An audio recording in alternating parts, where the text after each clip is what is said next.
Hey, it's me, Odio, and I'm here to talk about Happy Gilmore 2 for you. My goodness, have you ever walked around quoting Happy Gilmore 1 for no reason all the time, which is apparently a thing that I like to do? I didn't really think about it until I looked at all the stuff I say, and I'm like, wow, isn't it great? They're going to do a sequel to one of the most quotable movies of all time. Well, how did it turn out? All right, well, please like, share, and subscribe, everybody, as I tell you about Happy Gilmore 2. Now, I actually saw the first one in theater many years ago, and because I worked in offices in the early 2000s, I often would quote a lot of different points from that movie, like Shooter McGavin. You're in big trouble, though, pal. I eat pieces of shit like you for breakfast. You eat pieces of shit for breakfast? No. Always an old school favorite of mine. And everybody's back for this movie. They should just call this nostalgic callback to movie. It is nothing but cheesy, random old jokes and cameos. This feels like it could have come out in 1996. It would have fit right in with the culture around then. A lot of the jokes get replayed. The Mr. Lady, they go to her grave at one point. They actually have Adam Sandler meet back up with Shooter McGavin later on in the movie. I was kind of hoping they'd have a bigger relationship together, but you do get to see them back together eventually. And like I said, a lot of the jokes are just, yeah, they're rehashed, but they still made me laugh. So in this one, we're deep in the future. So Happy Gilmore has aged just like Adam Sandler, and it's awesome. We get some highlights of him playing in the PGA, smacking the ball, with that sound it makes every time he hits. Jackass! And it shows him winning all kinds of jackets and tournaments and stuff like that. He became a champion. I was like, yeah. And he married his girl, Vanessa, and they had 4 boys and a girl. The boys in this are hilarious. They're all older than his daughter, who's actually played by his real daughter, but they're awesome. There's 2 of them. They all love the Boston Bruins, and their pure hockey comes out. He's like, I tried to teach them golf, but there's a lot of hockey in them. And they're all oh, they're awesome. They're very independent from their dad. They have their own place and their own van, but they come around all the time, and they're awesome. It's a good time seeing them. But anyway, as fate would have it, Happy's luck takes a horrendous turn. At one point, he hits the golf ball with one of his record swinging hits, and it nails his wife and just kills her. It's like, oh, and they cut right away to the funeral, like how she's just gone. He has to raise everybody up, and how he just starts drinking all the time. Like good times, and he's taking dead end jobs everywhere. And people see him places, but he hasn't golfed in years since he hit his wife. He's just sworn off the clubs. At one point in time, this guy approaches him. He's like, yeah, golf is boring. I'm creating new, more exciting golf with just 7 rounds, and you're like the architect for what I want to do. And Happy's like, nah, I'm not into it, man. I don't golf anymore. And he refuses to come back for anything, right? And his life just keeps getting worse and worse. But anyway, finally, we learn that his daughter is like a gifted dancer, and she wants to get sent away to this really expensive school. Her trainer says would really help her out. She'd have a great future. But Happy's going to need money. So just like when he tried, and he lost Grandma's house too, I got to say that. Oh no, that was such a sad moment. I was like, what?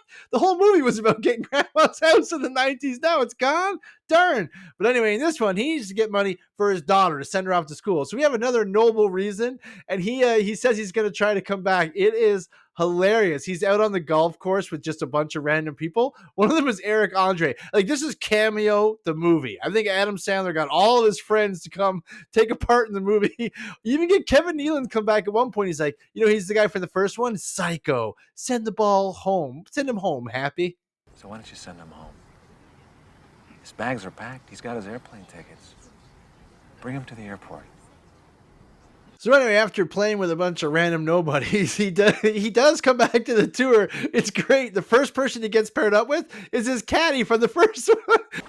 Hey, where you going with those clubs, punk? Mr. Gilmore, I'm your caddy. Remember the guy who was choking and stuff? They redo that scene too in the movie. He redoes a lot of random scenes and callbacks. I know it's dumb, but man, I honestly could not stop laughing. I was enjoying it so much. It also ends up that guy who was creating the new golf, Shooter McGavin is not in this for a whole lot. He's off in a mental asylum. But that guy creating the new golf tournament, he goes, pays off the mental asylum, and gets Shooter McGavin out, and he wants him to play new golf with him. Shooter seems way more interested in eating pancakes than really helping this guy out. Plus, he says he hasn't played golf since that time that Happy Gilmore even sees him later. He's like, last time I saw you, you were running away with my jacket. And they have a lot of really funny callbacks, like that guy that that had the nail in his head. They get his son to come in, who's like a younger, skinnier version of him.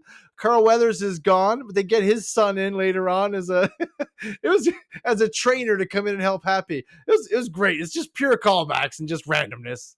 But anyway, Shooter doesn't get on the tour and he doesn't play against Happy, which is what I really wanted to see. But we learned that that crazy guy who's starting the new league, he's getting these people the special surgery on their hips so they can like twist their body all the way around and face backwards when they swing their golf clubs, so they can hit it as far as Happy. Then they just got to beat him on the green every time. It's weird looking. At one point, when I think it's the kid from The Sixth Sense, but at one point he turns all the way around and looks at Happy before he swings. And Adam Sandler's like, "Oh, that's not creepy at all." Yeah, but they even have the corporation guy. He starts plotting against Happy, trying to get him to lose. Oh, in the first Happy Gilmore, that guy's like jackass. And he hits Happy with a car and everything. Hey, Gilmore, you suck, you jackass. Why don't you shut the hell up?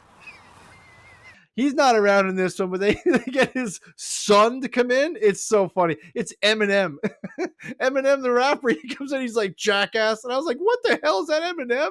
It's so funny.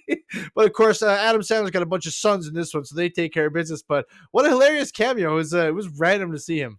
We also get a return to Happy's happy place when he has to golf. Oh, and him and Shooter do some clay by the bay. I think I just may. What do you say? They start doing the rhyme. They do so many callbacks to the jokes. I was having a great time. This is like one of the easiest recommends for any movie I've watched this year. In the end, as always, Happy has to win in the golf tournament to win the day. He wins one golf tournament, then he has to go play in this guy's new super golf tournament at the end. I didn't love the super golf tournament as much as I liked the other golf tournament, the original, the regular one that they do in this. I would like that to be kind of closer to what they did at the end, but hey, it was different. Totally different take on it. They went a random way, but it was still interesting. It's a lot of fun.